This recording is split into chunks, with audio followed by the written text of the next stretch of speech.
Hey everybody, welcome to Old Man Gaming. This is the next installment of my top 10 magic item list by rarity for D&D 5th edition. Today's topic is very rare. And of course, as always, because this is on the internet, it has been vetted by the experts in the field and thus should be taken as gospel. I had a little trouble with the lighting today.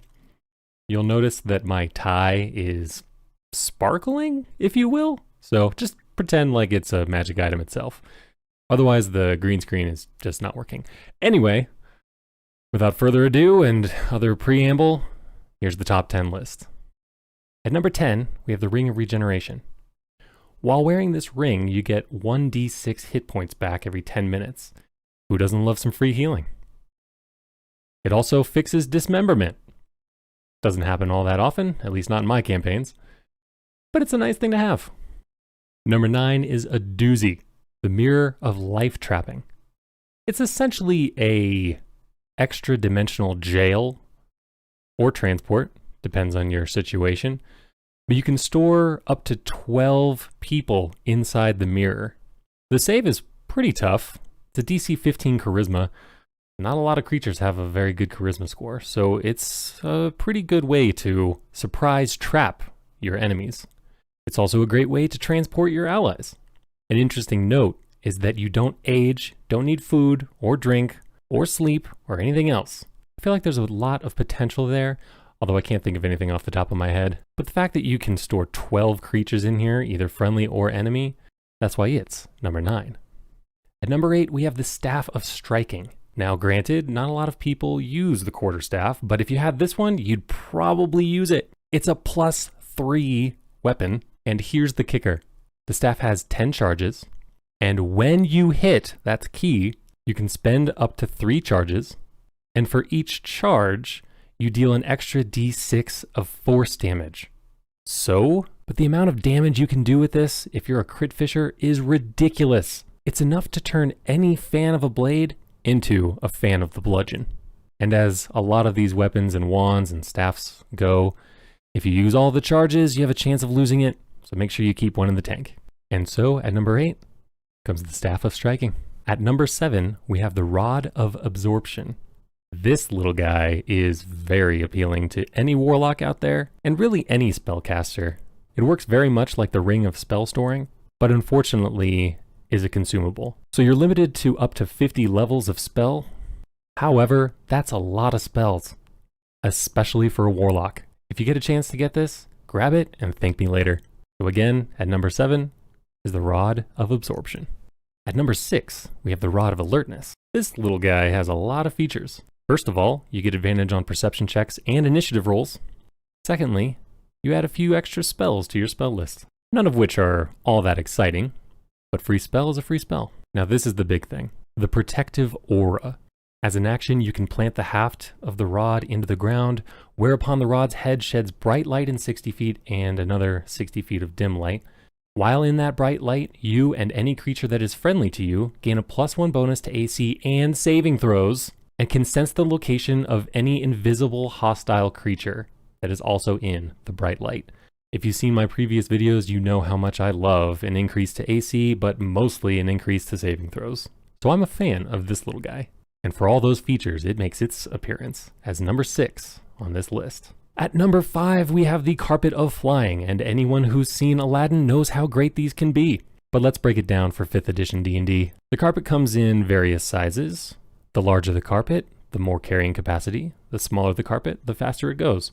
Personally, I would like a carpet that can carry at least 2 people, but I'm not going to turn down any of these. So at any size or speed, this flying rug earned its place as number 5 on this list. At number 4, we have the Crystal Ball. It does exactly what you imagine it would do. While touching it, you cast the Scrying spell with the DC 17. One of the best parts is it doesn't require any spell slots, so you can cast it all day, every day. Quick note on the Scrying spell itself, you're going to want to have first-hand knowledge of the person that you're looking after, unless of course you're trying to see into a particular place that you've been. But then again, now that I think of it, if you can cast it over and over, then I guess you really don't need any familiarity with the creature. Just keep casting it. Scrying can be invaluable on a campaign.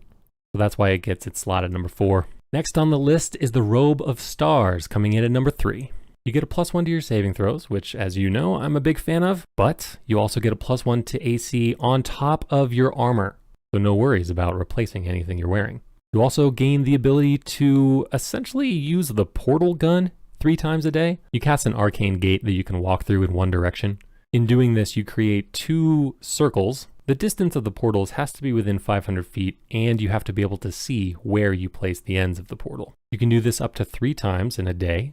However, if you have no more of these portal charges, real interesting things can happen. You roll a d100 and figure out which spell gets cast. All of the spells on this can be very handy in a combat situation. I love the idea of blowing through all of your portal spells just to get to this table right before combat. I'm not going to go through all of the spells in the list, it's a little extensive. One last note, you can also use this to travel to the astral plane as an action. However, and this is important, as you can see down in the description, it is in all caps. If you do not have any stars left on your robe, you are stuck in the astral plane. So make sure you've got a star handy, otherwise you're stuck there.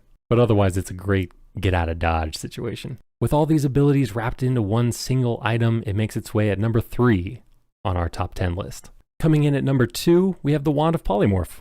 You can pretty much cast Polymorph 7 times a day. One benefit of this is that it doesn't require a caster to attune to it. Another is that you can cast Polymorph 7 times in one day with a pretty significant spell DC. As before, don't use that last charge or you run the risk of losing the item. So you might think that this is kind of a simple item, but Polymorph is an extremely powerful spell. It can completely swing the tides of a combat and has some pretty interesting out-of-combat elements. If you've never played 5th edition or don't know a lot about the Polymorph spell, just take my word for it, it's pretty great. Great enough to make its way to number 2 on the list. If you've seen my previous videos, you know that we do honorable mentions. Oil of Sharpness. It allows you to turn most weapons into +3 magical weapons, which is pretty amazing, and that includes 5 pieces of ammunition if you are a ranged attacker. I'm a big fan, and I couldn't go without at least mentioning it. The problem is it's a consumable. Another honorable mention is the Staff of Fire or the Staff of Frost. It gives you resistance to either fire or frost, and they add some pretty great spells, but not enough charges to really get my engine going, so that's why they're only mentioned and not on the list themselves. And finally, on to number 1. But before we get there, a quick call to action. Feel free to like, subscribe, and more importantly, check out my Twitch. It's in the description below. Shameless, I know, I hate myself. But anyway, on to number 1. At number 1, we have the Rod of Security. While holding this rod, you can use an action to activate it. The rod then instantly transports you and up to 199 other willing creatures you can see to a paradise that exists in an extraplanar space. Regardless of whatever you choose, the paradise contains enough water and food to sustain its visitors. Anything you interact with within the actual paradise has to stay in the paradise, so you can't take anything with you when you leave. For each hour spent in the paradise, a visitor regains hit points as if it had spent 1 hit die. Also, creatures don't age while in the paradise, although time passes normally. Visitors can remain in the paradise for up to 200 days, divided by the number of creatures present. When the time runs out or when you end this, you just come back to where you were. But the sheer volume of people you can bring, not to mention that it heals people and you disappear from existence from whatever dangerous situation you're in, is ridiculous. Just seeing that 199, I don't know, I just couldn't make it not number 1. It was so many people. And so with that, it makes its way to number 1 on this top 10 list. So again, if you like the content, go ahead and like, subscribe, and more importantly, check out the Twitch link in the description below. I've also got links to all of the items. Thanks again for watching, and see you for that next video.